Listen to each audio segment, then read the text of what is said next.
Today I was reading in the Swedish newspapers about the protest in Ottawa, and usually it's quite biased reporting, as you might expect from the corporate media. But I found one article that stood out a little bit to me, and it was reported in an, I would say, okay way.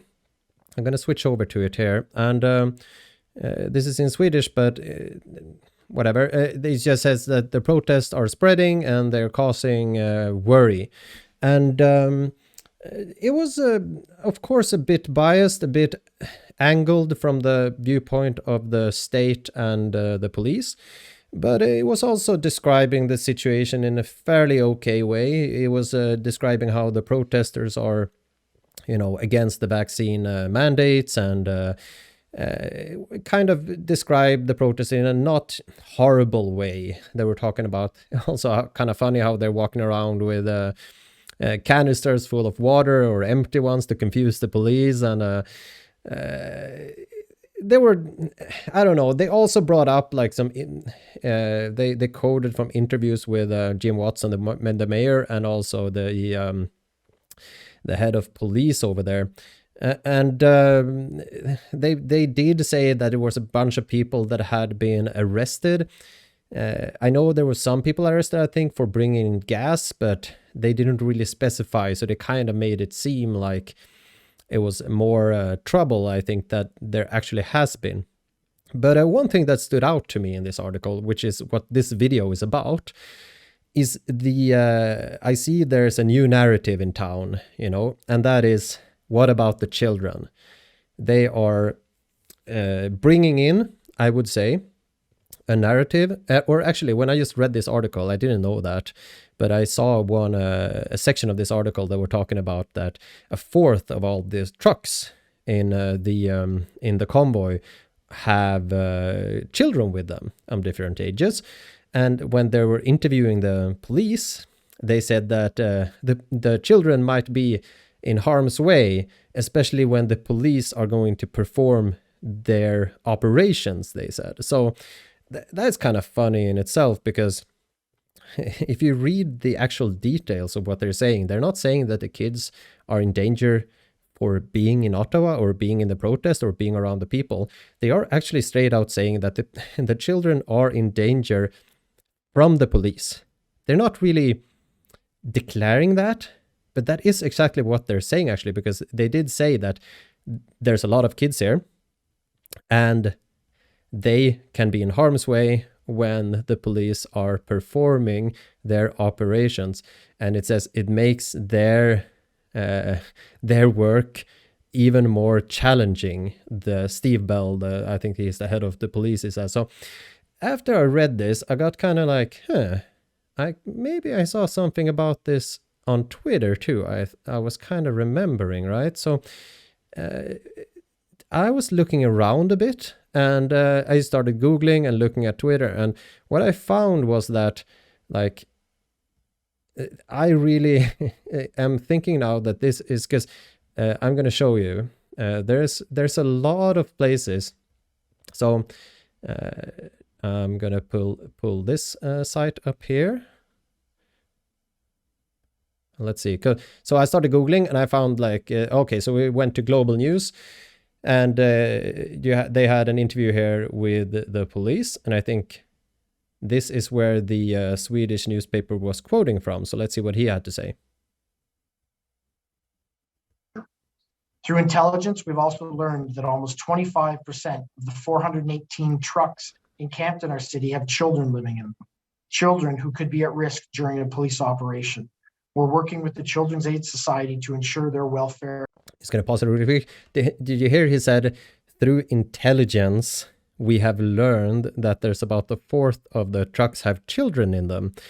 It's quite interesting, right? Because they could just walk in and basically ask people. They don't have to put it out like there's this huge CIA investigation or something, right? The protesters are not hiding kids in trucks, right? The kids are out and about and everywhere, so you could basically walk down the street and kind of count them if you wanted to as a police officer.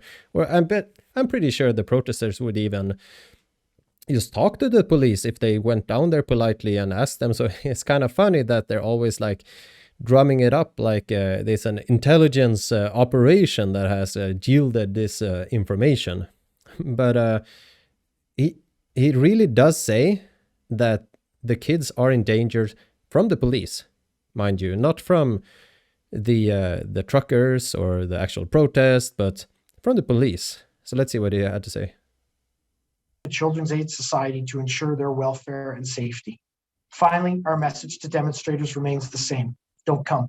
And if you do, there'll be consequences, including financial consequences for your illegal and unlawful behavior.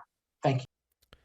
You see, they're pretty harsh now. Their rhetoric has stepped up a bit. So, so he's saying, but isn't it, that is to me quite a dangerous way to speak, because what if you read between the lines here, he starts with saying, we have found out that there are 25% of trucks have kids in them. And then what is his next sentence is, what we're telling the public is don't come and there will be consequences. So, I mean, I'm not going to say exactly what that means, but it does sound quite threatening, right? But the main point I'm making here is that I'm going to show a few more news clips here. And I'm going to head over here and we can go through my little tabs here.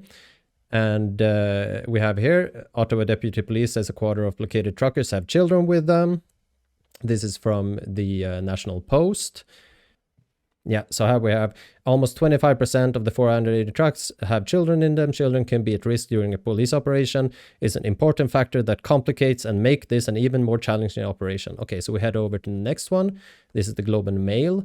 They have connected with Children's Aid to assess sanitation, safety of kids living in trucks involved in Ottawa protests. So here they're also painting the picture that there might be, not sanitary conditions, and the kids might be living in a kind of bad situation over here. And they also said 23 people have been arrested, and which kind of paint the picture of violence in the news, right? But I think most of these are not for causing violence. So, but it's funny, right? Because the actual pictures that they have are just like kids playing in the snow, happy family walking down the street, and but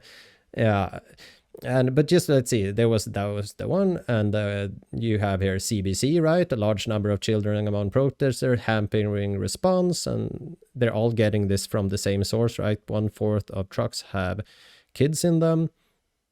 And it was basically they say exact same thing. And you have here about 100 convoy trucks have children living inside. Police, this is from CTV News, the exact same message they're pumping out.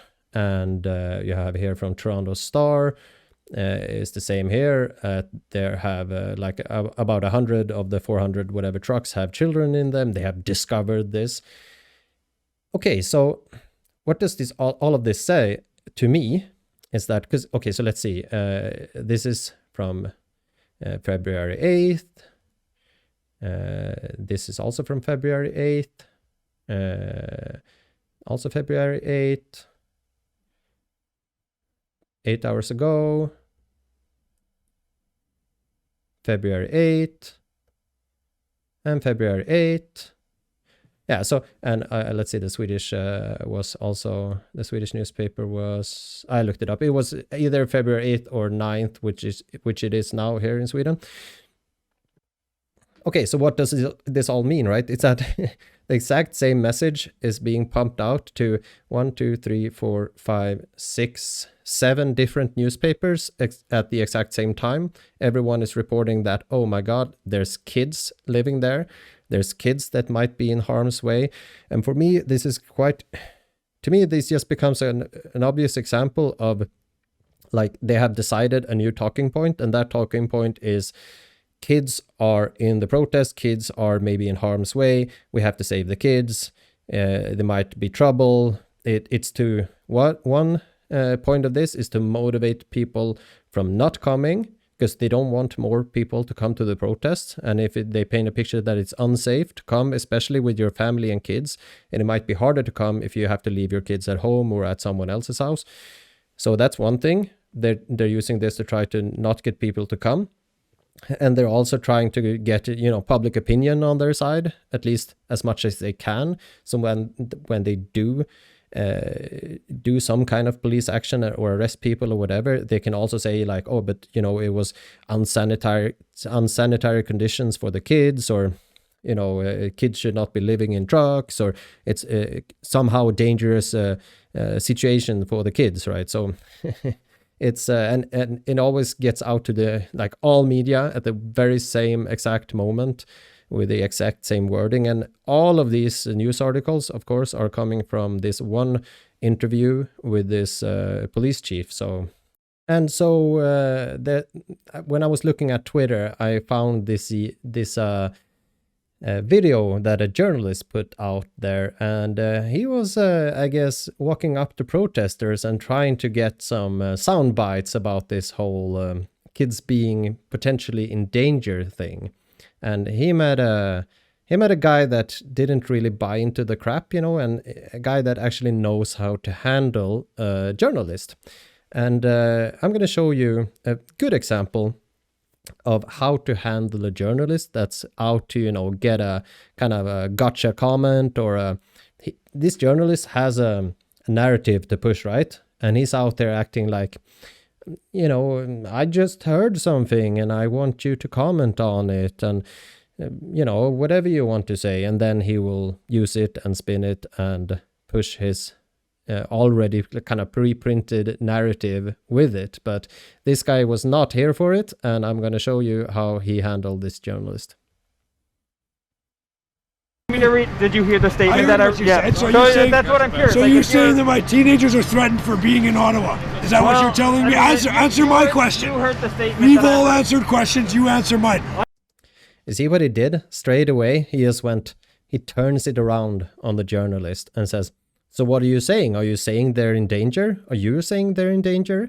And this is a brilliant way to handle a nice freeze frame, by the way. Sorry, man.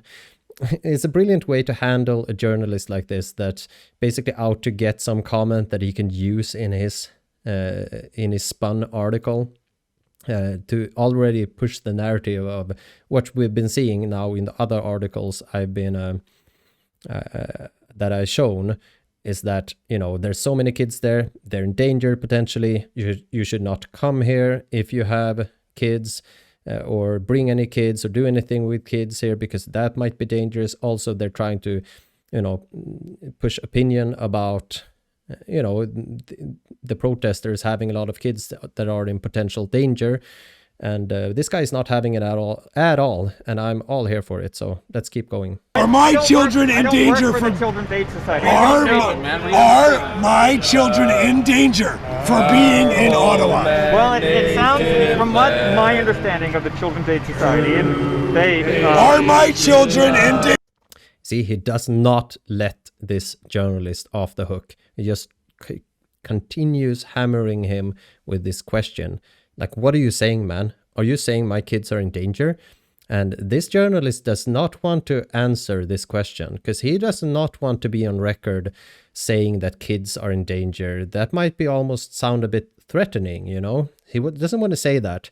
He wants to get a comment from these people. He does not want to, have any of his own opinions out there, because that might be bad for this journalist. So this guy really knows how to handle journalists. So this clip is a good thing to watch if you're wondering how do I handle a journalist coming to me and in a situation like this, kind of asking me for an opinion or to comment or on something that they're going to use in a way that's not going to be good for you, right? So this is a good way to handle it. And he's brash, he's confrontational, but he's not being violent. So it's a good way. I'm going to keep going. Danger for being in Ottawa right now. Tell me yes or no. What do you mean by in danger? You tell me. You're coming here trying to say that the fact that the Children's Aid Society is getting involved. You got the inside. You see what he said? The journalist actually went like, what do you mean by in danger? I don't know what you mean by in danger. Which is... he's trying to kind of worm his way out of this, but this guy is not letting up, and it's brilliant. Because you guys are the messenger for the devil. You tell me right now, are my kids in danger for being here? Should I send them on the first train out of town? Well, tell me now. It sounds like the Children's Aid Society is saying that. So you're saying that my kids are going to get hurt? You see what the journalist tried to do? Also, he said this Children's Aid Society is maybe saying something. I'm not really saying something, because he wants to, like, he went in there with that, right? He's not saying, I'm saying that the kids are in danger. He's saying this other group says that they might be in danger. Would you care to comment on that? You know, but this guy turns it around in a very effective way. He's going just straight to you. What do you think? What are you saying? Which it just renders this journalist quite stumped, like speechless, and it's beautiful. I'm not saying anything. I don't. All I'm saying is that they put out the statement, and I'm looking for your reaction. So you're telling me now that I should be getting my kids out of town? Because they're going to get hurt. I'm not telling you he's going to come in here and do what to my kids? What are they going to do? All I did was read. Because you don't give a shit about nobody. All you care about is your paycheck. You sold your soul a long time ago. You sold your soul a long time ago, and you sold your soul a long time ago. I'm here to. You work for the devil. That's who you work for. That's who you work for. That's your boss. I'm here to talk. He's quite harsh on the guy, I gotta say that, but I can understand this guy, because you have seen how the media have been reporting on these guys. They've been all kinds of extremist, racist, misogynist, Nazis, whatever, right? So if this guy is fed up here, I mean, it's completely justifiable that he is. He should be. Like, he should probably be more angry than this, but, you know, he's a Canadian guy, so he's kind of polite. He has every reason to be more angry than this, I would say. But he's making a very good point here of just turning this around and asking the media, what are you saying here? Like, actually say what you're saying. Don't try to, like, worm your way around. But this journalist is just trying to paint the picture I was talking about before, that they want to sell the protesters now as being kind of child abusers almost, or putting kids in danger. And if you come here and protest, you're putting both your and other kids in danger. That's the image they're selling. And this guy is just not having it. Talk about this thing. But I'm telling you, are my kids in danger in this city right now? I don't know the future. Like, I don't know. I mean, all I can tell you is then why are you coming here trying to act like you're concerned about kids? I'm here to document. I have two teenagers here that are in my car. Are they in danger? Yes or no? I don't. Yes or no? I don't know what the future brings. Go fuck yourself then. I'm telling you. Okay. All right. Are you guys going to air this, or are you going to? And this last lady came in here, like, just asked them if they're gonna air it or not. I don't know if they did, but I know where I found this. This was actually the journalist that was recording this. He put this out there on his Twitter looking for sympathy. Like, he basically had a tagline on this, like, this is what you're facing if you're trying to be a journalist in Ottawa. Like it's so, he was trying to get sympathy for it being so hard and how people are so aggressive and against him. And it just goes to show that these people are living in such a bubble. I mean, not these people, but the journalists and the media here. They're living in such a bubble that to them, they think that they can show a video like this and people are going to be on their side.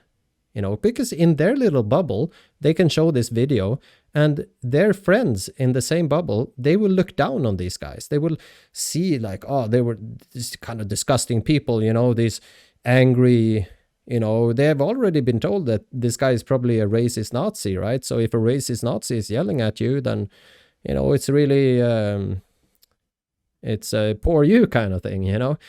But anyways, so my point here was basically talking about how this is one of the new talking points, narratives right now that came out in the whole media yesterday and today.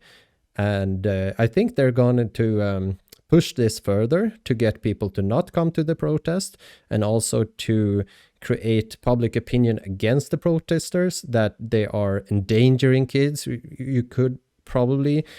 It would be quite likely to see more news and maybe politicians like Trudeau or other politicians that are against the protesters speaking out against, basically talking about how they are endangering children and putting children in harm's way, and ignoring the fact that the actual risk to these kids would only come from the police moving in and doing something, right? That's what the actual police themselves said. But I think that point is going to be forgotten in the media spin right now. It's just going to be focused on there's a lot of kids there and it's dangerous for kids. So I'm kind of expecting to see more of that. And let's see if I'm wrong, if I'm right, whatever. But right now, this is the thing they're just pumping out everywhere. So we'll see.